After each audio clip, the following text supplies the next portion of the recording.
Welcome to another episode of Making Moves, a podcast from the Center for Sport and Social Justice at Cal State East Bay. Today, we're discussing the social and human rights legacy surrounding mega sporting events, with a special focus on the upcoming 2026 World Cup.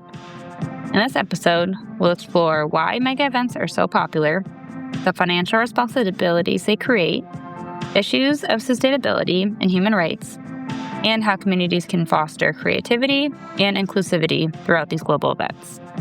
Our guests today are two highly respected leaders in the field, Michael Kodama, Manager of Community Relations for United Soccer Coaches, and a member of the Center for Sport and Social Justice Advisory Board for the past 2 years, and Matthew Atencio, researcher, professor, co-author, and co-director of the Center of Sport and Social Justice here at Cal State East Bay. Now, let's dive into today's conversation with our host, Lisa Bonta Sumii.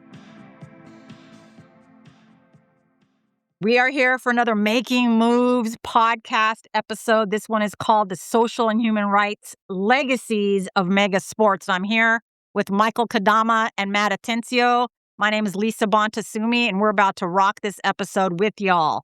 Let's just get it going, gentlemen. What do y'all think? Let's do it. Let's do it. Matt, how do we define mega events and why are they so popular?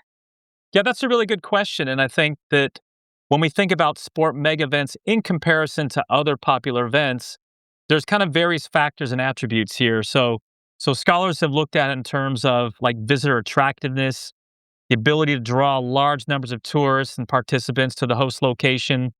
The global audience in terms of the media or the mediated reach is super important in terms of how much TV, internet, social media goes around these mega events. So it's not just the physical attendees. That's a small portion of the people that actually consume these events. I saw something today that maybe 2 billion people will be watching this upcoming World Cup in 2026. So, oh, goodness gracious. That's a huge media reach right there. For sure. Right?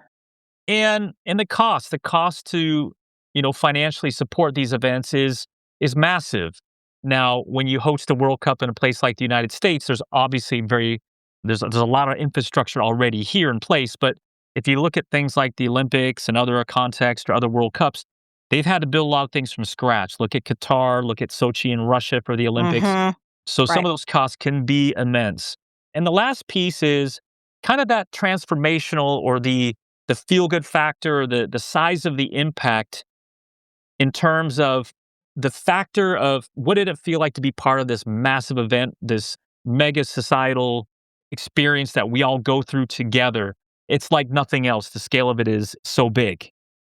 Thanks for that breakdown. Yeah, 2 billion and all of those elements that you just described, huge, massive. And when we talk about the social and human rights aspects, we can't not talk about sustainability. And so I'd love you both to kind of chime in, but we'll start with Michael. What are the sustainability issues with these events? Well, it's interesting because, as Matt talked about, the event itself is so huge. Yeah. And there's so many parts to it. And to get to experience it when you do is an incredible experience. However, what is difficult this time is the price structure. They've gone with a dynamic pricing structure. Little did we know that when they talked about 104 Super Bowls, they're going to price it like 104 Super Bowls. So that's an issue of sustainability right there, because a lot of it is how you feel. So if you get a chance to go to one of these events and see it and feel it, you come away with this energy, that's going to be much more difficult this time, especially for those who have less resources. Correct. So it's not really an inclusive experience that everyone gets access to, which because of that pricing structure makes it really not sustainable. Yes. If you were lucky enough to go to the 1994 World Cup, there were kids there. Families there, right? And 4 tickets, $20 each, and you're 13, 15 rows up, and you get to see a world event like that. It's an incredible experience shared by so many different people from so many different cultural backgrounds. If you've been to a World Cup and you see people dress up from their own country, they're average people just like us. They're not the wealthy, the famous. They're not flying in. They're not coming and arriving by helicopter or they're not being driven there in a limousine. They're all just people coming in. You ride the train, you ride the bus to these games. It's an incredibly fun type of experience. Well, this time's going to be a bit different. I hope we still get to see some of that.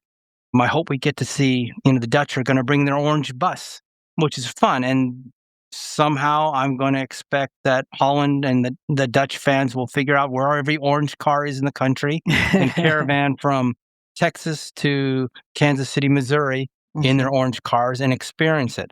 Now, how much people are willing to spend per ticket and how many games they're going to go, that's a whole nother question. The sustainability also is what's going to be left behind. So part of it, as Matt talked about, is the infrastructure.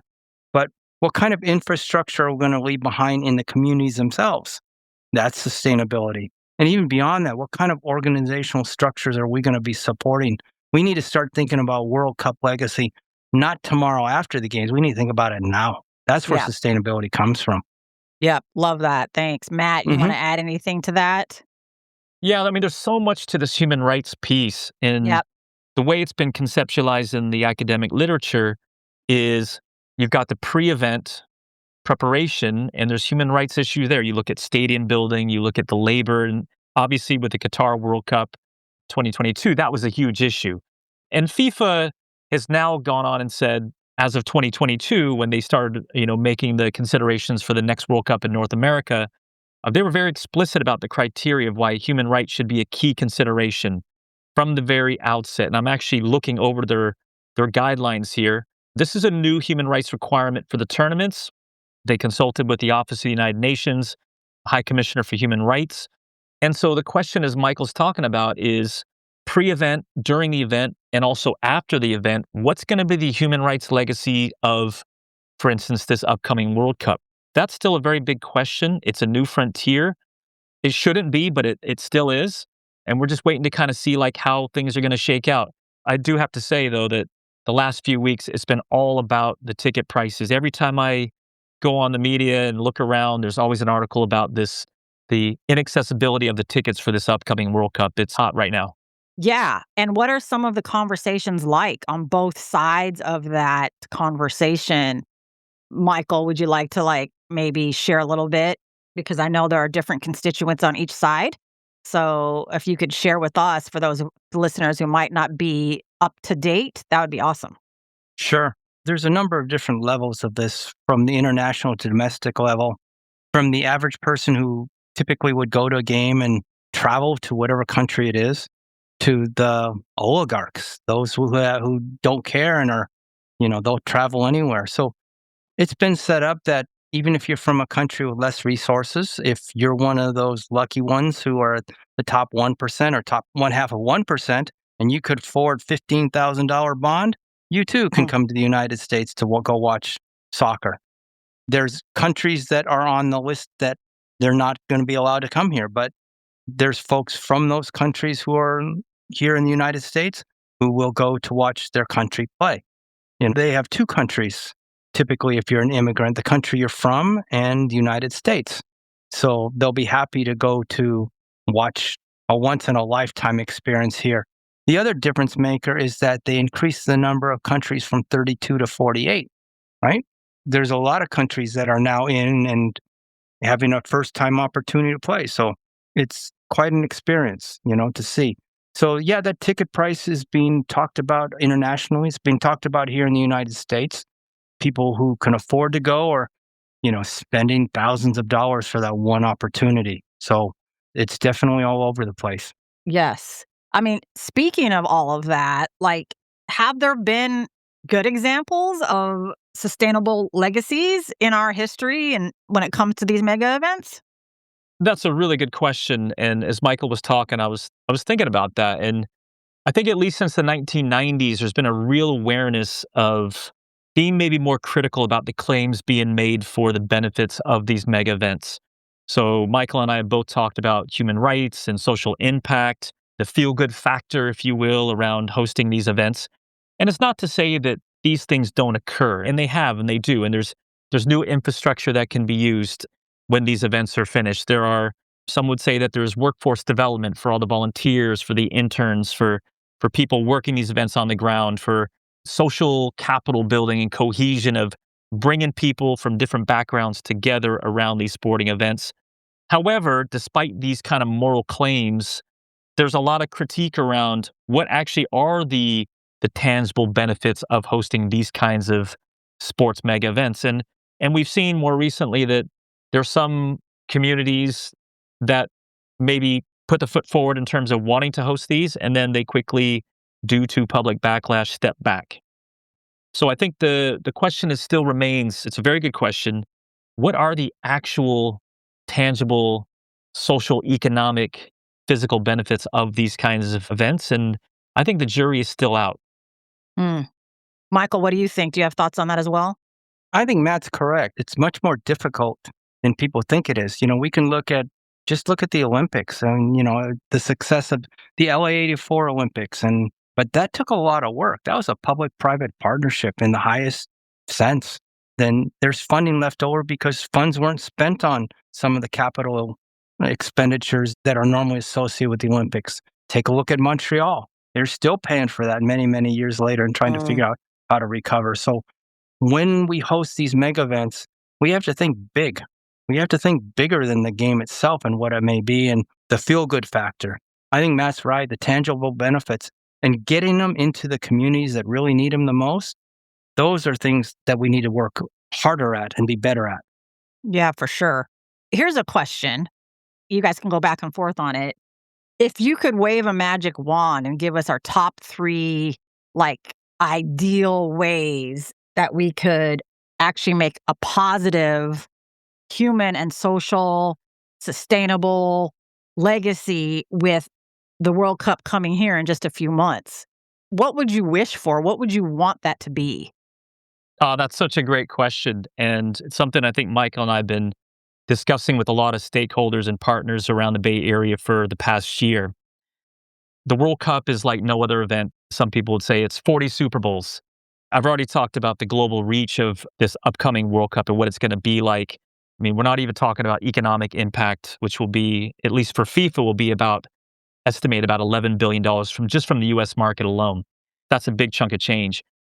I'm going to kind of maybe take a step backwards to go forwards. And I think that, when we look at something like the LE84 Foundation, that's a really, I think, compelling example of how you can create a sustainable legacy that funds all kinds of inclusive, girls and urban community focused sport programs to this day.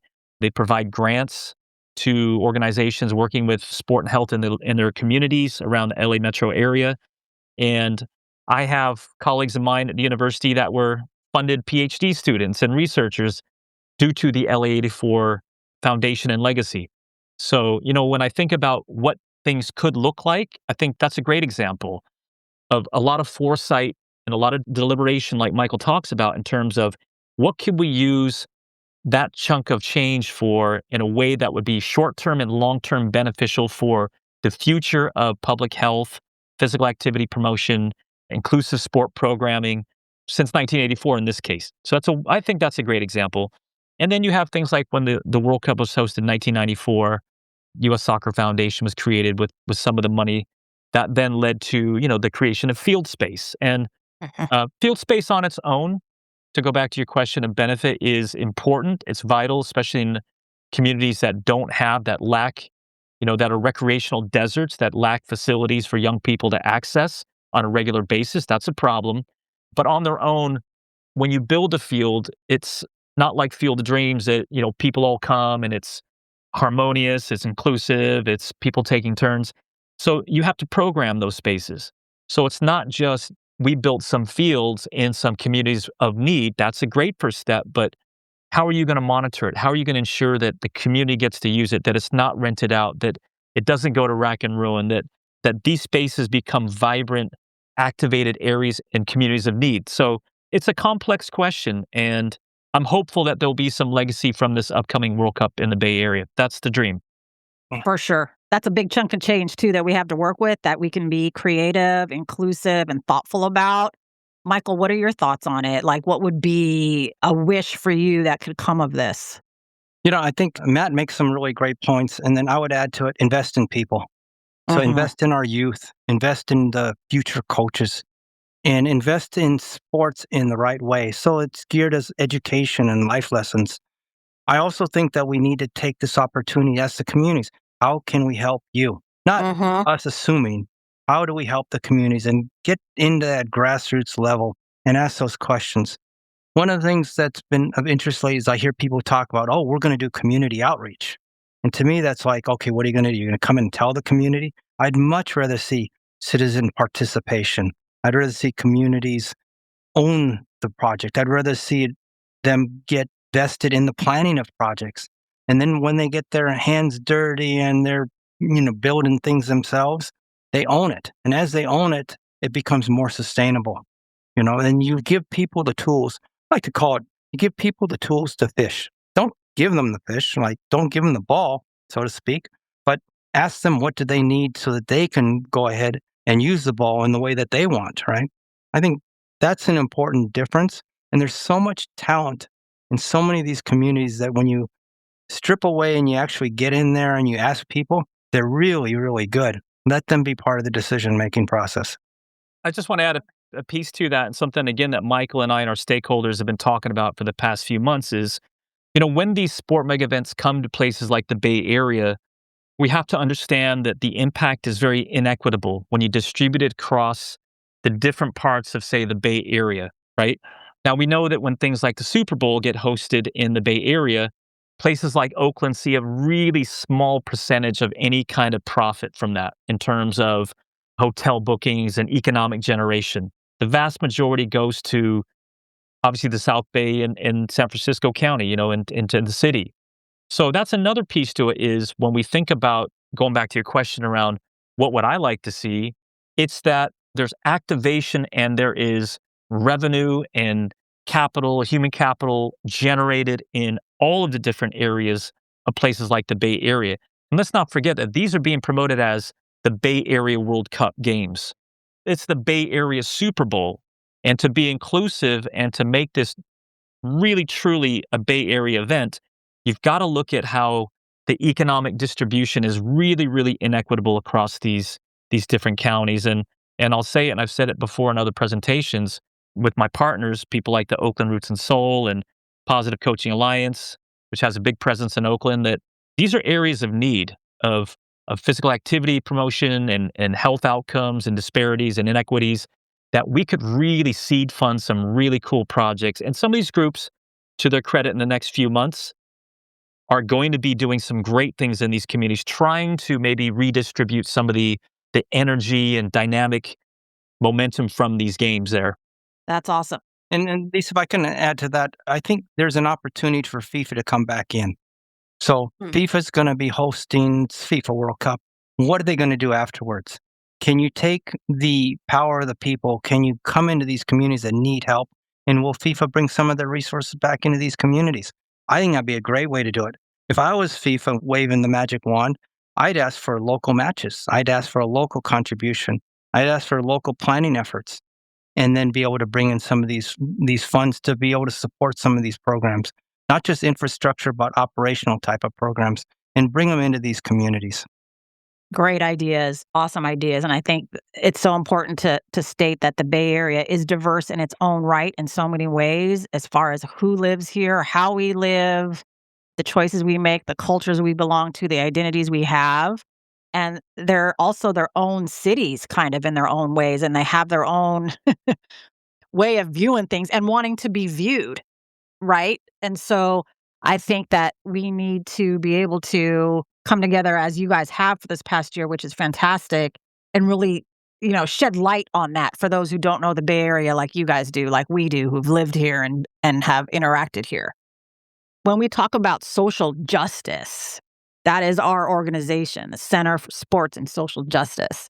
What could that mean for someone who would maybe want to get involved in this? This is a social justice opportunity, I think, for people in our communities to be like, wait, I had no idea this was happening. I had no idea that this was the depth of it, and this is not just. And I want to say something or do something.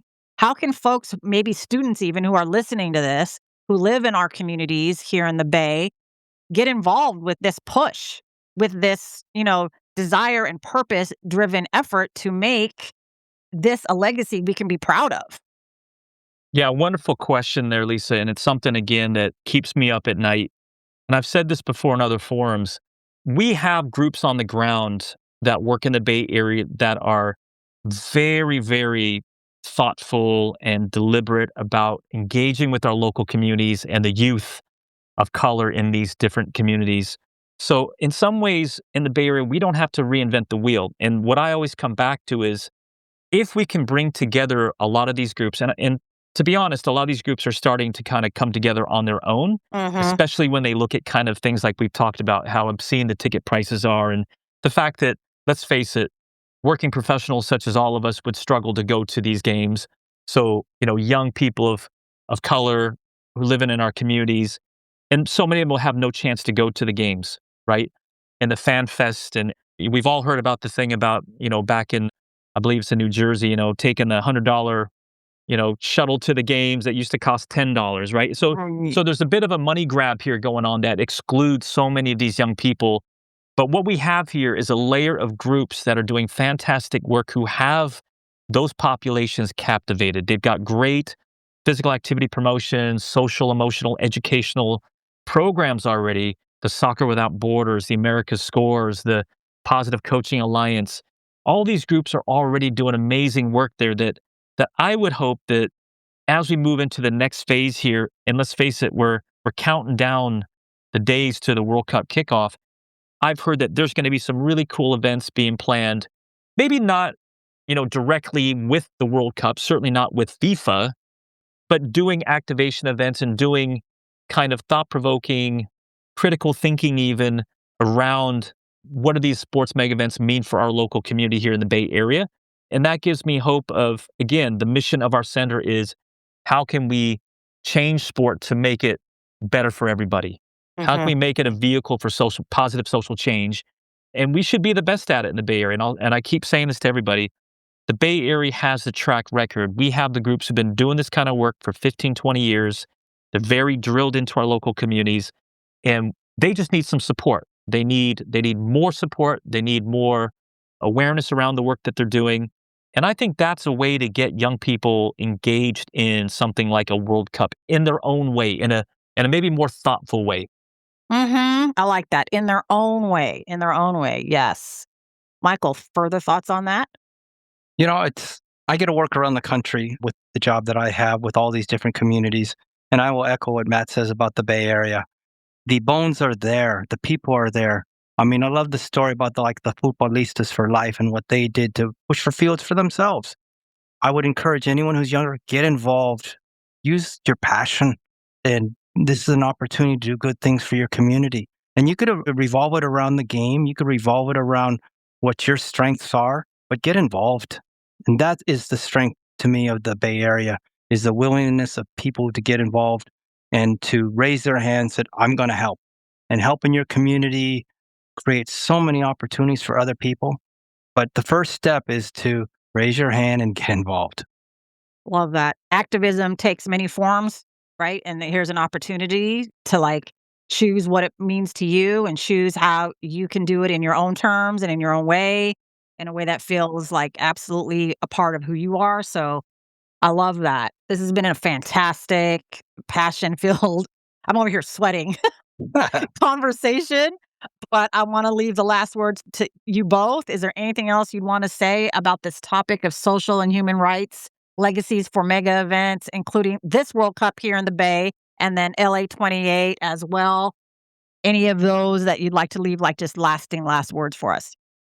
Yeah, so I'll hop in here and take a stab at some ideas that Michael and I, and again, our partners have been kicking around is, can we create, not just in the short term, and we've talked a lot today about maybe what's going to happen around this World Cup. And I'm inspired again by the way that some of our grassroots organizations that we work with, from Soccer Without Borders all the way to even U.S. Soccer, who's now getting involved in some coach education and programming in the Bay Area. Very deliberate, intentional work here. So I'm inspired by that work that they're doing, and they've kind of had to do it in some ways because the need is still there. So there still is that big critique of, well, what is FIFA doing? What are other people in the sports industry, the professional sports industries? How are they actually supporting the grassroots? Well, I think these groups are kind of leading the way. So I'm excited by what they're trying to do. In the longer term, this is something that Michael and I regularly are thinking over and trying to plan for the future in terms of, could we then use some of this momentum to create a network here in the Bay Area in terms of all of the groups doing very amazing progressive youth serving type work, and show the rest of the country, number one, what you could do around a sports mega events that would truly leave a human rights legacy, right? And the way that we envision it, one that's inclusive, one that promotes physical activity, one that, provides sport programming as well as facilities, right? And can we do it also in terms of, could we leave a longer term legacy of how you could re-envision youth sports or public health for young people in our local communities? We should be able to come up with a model here with all of our nonprofit groups and for-profit groups and industry partners and university stakeholders and academics and everybody in that ecosystem. How can we create something different that moves us away from high cost, corporate focused, economic driven policies around youth sports to something that is more for the people? And I think that, like Michael said, we have the bones here to do something like that, which could be a model, I think, for the rest of this country. And I think that's the long-term legacy that we're trying to work on between all of us. I would take it even a step further. Not only are we talking about a local environment for the Bay Area and the state of California, the leadership at the very top of the state is interested. At the national level, we can do a lot of different things. North America and even international examples. I think this is the place to start. It's all about connecting the people together.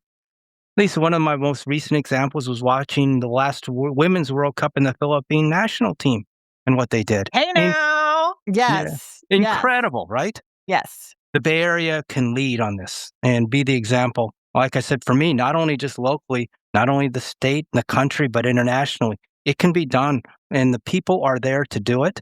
We need to activate the communities, but we need to help the communities activate, and we need to give them the support that they really deserve to make this all happen. So that's a all hands on deck, and let's bring in the resources from all over the place to make this happen. Love it. Love, love, love it. I don't want anyone, I know you guys feel the same, to feel excluded from that invitation to get involved. Like, anyone here can bring their hearts, bring their hands, bring the passion to change the culture of soccer here. You guys can speak to it better, but the huge opportunity. So I thank you both for this time. I know you're both busy guys. Love it. We could have talked for another few hours, I'm sure. But I thank you both for your expertise, your work, your hearts in all of this. And I know that people are going to get at least a huge, big nugget out of this conversation. Thanks for having us. Thank you, Lisa. As always. Appreciate it. This episode was brought to you by the Center for Sport and Social Justice at Cal State East Bay. Today, we explored the atmosphere surrounding mega sporting events, especially with the upcoming 2026 World Cup. We discussed sustainability, economics, social impact, and human rights. But perhaps most importantly, we examine what's possible when communities come together to create a meaningful and lasting legacy. In our next episode, we'll take a deeper look at the 2026 World Cup through the perspective of two master's students who researched Bay Area soccer organizations and the inequalities surrounding access to youth soccer opportunities across different communities. A huge thank you to our incredible guests and to everyone who turned in. That's a wrap on this episode of Making Moves. This episode was produced by Sports E Media, hosted by Lisa Bonta Sumii, and generously funded by the Center for Sport and Social Justice at Cal State East Bay. Until next time, get active, get involved, and keep making moves.